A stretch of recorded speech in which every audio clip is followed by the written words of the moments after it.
আসলে আম্মু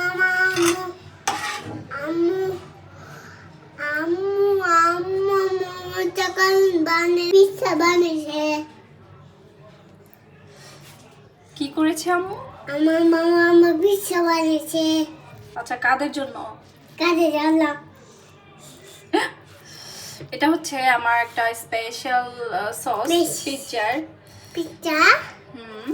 তো এটা আমি বাচ্চাদের জন্য করে থাকি। বাচ্চা খালি করে থাকি। হ্যাঁ, আমি আসলে সচরাচর সময় পাই না, যতটুকু সময় পাই আমি একটু চেষ্টা করি। তো আমার মনটা সবসময় ভালো থাকে না, তো এখন করছি আর কি। একদম আমার বাসায় ভেজিটেবল ছিল না, তার মধ্যে ছিল একটা এইরকম টমেটো, তারপর কাঁচামরিচটা অনেকটা মানে ক্যাপসিকাম ফ্লেভারের মতো মনে হয় আমার কাছে, আমি জানি না আপনাদের কাছে কেমন লাগে। আর হচ্ছে পেঁয়াজ নিয়েছি। এটাতে আমি এগুলো একটু সাজিয়ে দিব। দাঁড়াও একটু সাজাই, এইভাবে না, এই যে এভাবে করে দিচ্ছি। এই যে আম্মু যেভাবে দিচ্ছে, তুমি আম্মুকে হেল্প করো, আম্মুর হাতে দাও, ঠিক আছে? আমি আসলে তাড়াহুড়ায় কোনো কাজ করতে গেলে একটু এলোমেলো হয়ে যায়। এটা লাগবে। তুমি তুমি তুমি এইখানে এরকম করো না, আমি দিচ্ছি, তুমি এরকম করো না।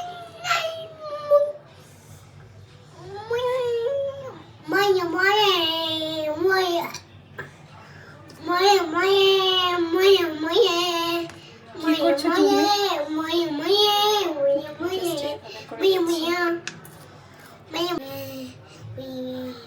একটা দিব বাবা, তুমি এগুলা ইয়ে করো না। একটা দিয়ে দিচ্ছি বাবা, এখানে একটা দিয়ে দিচ্ছি। ওয়েট করো, এখানে একটু দিয়ে দিচ্ছি, মানে জাস্ট একটু সৌন্দর্য জন্য। আমি এখানে একটু চিকেন ভেজে নিয়েছিলাম, আদা রসুন দিয়ে, একটু অরিগানো দিয়ে ভেজে নিয়েছিলাম। তো এটা আমি দিয়ে দেবো এখানে। একটু ঝাল ঝাল হলে ভালো হয় চিকেনটা, বিশেষ করে। গুড, ওকে, থ্যাংক ইউ তোমাকে, তুমি আমাকে অ্যাপ্রিসিয়েট করেছো তার জন্য। এই যে এভাবে একটু সাজিয়ে দিব। আমার মনে হয় যে বাচ্চারা একটু মানে স্পাইসি জাতীয় হালকা মানে দিতে হয়, একটু দিলে ভালো, বাচ্চারা শিখতে পারে অনেক কিছু। আমার বাচ্চাটাও হাতে হাত, সব কিছু ইজি। আমার কাছে মনে হয় সপ্তাহে 2-1 বার বা একবার খেতে হলে ওভেনের প্রয়োজন হয় না। আমি আবার একটু অ্যাভয়েড করে চলি আর কি। বাবা ধরো না, তুমি পারবে না? পারবে। 2 3 1 3 1 2 3 4 5 6 7 8 9 10। একটু এই যে এখানে হয়নি, দেখো এখানে দিয়ে দিচ্ছি আম্মু। আমি দিয়েছি। আচ্ছা, তুমিও দিয়ে দাও। কই হয়েছে হয়েছে হয়েছে হয়েছে, হয়ে গিয়েছে। যাও, এই তো এগুলো বেঁচে গিয়েছে। তুমি খাবে এটা? ঝাল লাগবে না? আচ্ছা, এখানে আমার মোটামুটি সাজানো কমপ্লিট। তো এখন চিজ দেব, উপরে চিজ দিলে একটু স্টেকি ভাবটা একটু বেশি হয় আর কি। তো এই পুরো চিজটা আমি এভাবে দিয়ে দিচ্ছি। বাসায় খাবো তো একটু বাবা এরকম আমি পারবো না। তুমি পারবে বুঝছি, কিন্তু তুমি সুন্দর করে সাজাইতে পারবে না বাবা।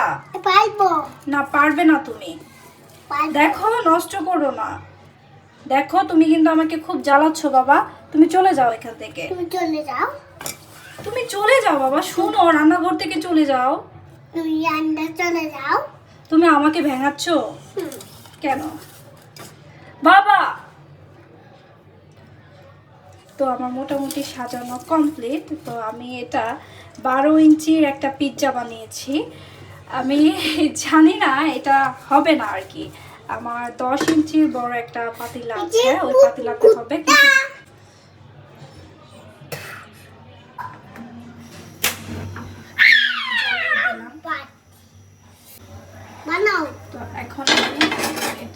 এটার মধ্যে একটু ট্রাই করবো যে এক্সপিরিয়েন্সগুলো কেমন হয় দেখার জন্য। তো আমি এখানে একটা এরকম কি বলে এটারে একটা পাত্র নিয়ে নিয়েছি। এখন আমি এই পিৎজাটা এখানে দিয়ে দিব, এখানে দিয়ে সুন্দর করে বসিয়ে নিব। এখানে আমি একটু জালটা কমিয়ে দিব, এরকম একটা হিটার রাখবো। তারপর এই যে ঢাকনাটা আছে এই ঢাকনাটা আমি এভাবে দিয়ে দিব। আর একটু বড় হলে ভালো হয়, স্টিলের হবে কিনা দেখতে হবে। এখানে আসলে কিছুই করার নাই, আমার বড় যেহেতু কোনো পাত্র নেই তো আমি এটাতে এভাবে করে দিচ্ছি।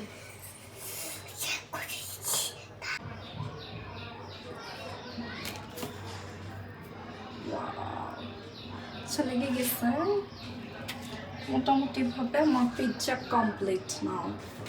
আলহামদুলিল্লাহ, কি সুন্দর হয়ে গিয়েছে। আসলে সব কিছুর একটা ইচ্ছা থাকতে হয়, তো অনেক কিছু না থাকলেও চেষ্টা জিনিসটা এমন যে হয়ে যায়, কিছুটা হয়ে যায়। আলহামদুলিল্লাহ, আমি আপনাদের দেখিয়ে দিচ্ছি যে কতটা একদম রুটির ডোয়ের মতো হয়েছে। সাধারণ যে আমরা পান রুটিগুলো ইয়ে করি ওইটা, তো জালটা একটু কমিয়ে জালটা একটু বাড়িয়ে নিলেই মোটামুটি একটা পারফেক্ট একটা পিৎজা পাবেন। আলহামদুলিল্লাহ, আপনারা ওভেন না থাকলেও খুব সুন্দর, ওভেন বা বড় কোনো পাত্র না থাকলেও এরকম ভারী একটা তাওয়ার মধ্যে দিয়েও আপনারা চেষ্টা করলে আপনারাও পারবেন ইনশাআল্লাহ। তো কেমন লাগলো ভিডিওটি অবশ্যই সকলে জানাবেন। একটু লেগে গিয়েছিল আর কি, মোটামুটি তো খুবই ক্রিস্পি ছিল, তো একটু টাইমটা মেনটেন করলে খুবই ভালো হয়। ধন্যবাদ সকলকে। পিৎজাটা আসলেও অনেক মজার ছিল। আমার মোটামুটি আমি মাঝে সেলও করেছিলাম, তো সবাই অনেক প্রশংসা করেছে পিৎজার টেস্ট নিয়ে। তারপর পিৎজার যে সসটা আমি তৈরি করি সেটা নিয়ে। আজকে সস তৈরি করা হয়নি, তো যার যে রেসিপিটা লাগবে অবশ্যই কমেন্ট করবেন এবং সাবস্ক্রাইব করবেন আমার চ্যানেল।